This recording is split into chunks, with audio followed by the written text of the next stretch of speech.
Bonjour, je suis Philippe Bernachon, troisième génération de chocolatier à Lyon. Moelleux. Alors 25 ans, je finissais mes études en bac classique on va dire. Et à un moment donné, je suis allé en chocolaterie à la maison et tout doucement j'ai appris ce métier-là qui est passionnant parce que quand on dit à quelqu'un qu'on est chocolatier, tout le monde écarquille les yeux et dit moi j'aime le noir, j'aime le lait, j'aime le blanc. Donc c'est ça qui est super. Pièce montée, grosse pièce montée avec plein de caramel, plein de choux et plein de crème à l'intérieur. Alors mon dernier frisson en chocolat, je vais dire une garlinette de Vincent Guerlet. Elle était avec du chocolat dulce et du praliné à l'intérieur. C'était très bon. Alors si j'étais un vice, je serais le vice-président.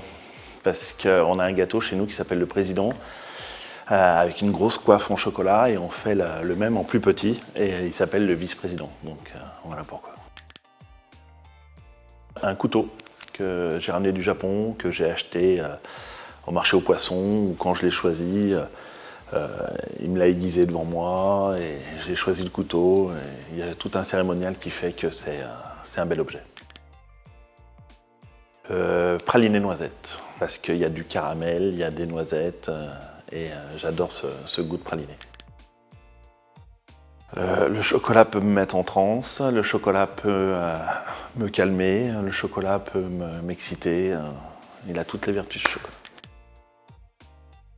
Les deux, parce que bien sûr qu'on aime le chocolat, mais on aime aussi beaucoup le vin. Et il y a beaucoup de similitudes entre le vin et le chocolat, et le vocabulaire aussi est souvent identique. Et je pense que tous ceux qui aiment le chocolat aiment le vin, et inversement. Beaucoup de voyages, beaucoup de souvenirs. Et à la profession, on peut dire qu'il a regroupé tous les chocolatiers pendant 25 ans. Et ce qui est sympa, c'est qu'on découvre toujours des nouveaux talents. Et dans n'importe quel pays dans le monde, on va et on sait qu'il y a quelqu'un qui fait du chocolat, qui a été un jour au salon du chocolat. Et comme on voyage quand même un petit peu, c'est sympa de leur rendre visite. En Corée, dans un bar à vin, un lieu improbable où on passait derrière le bar, on servait du vin comme on était à la maison, et après quand il n'y en avait plus, on en reprenait une autre et une autre et une autre.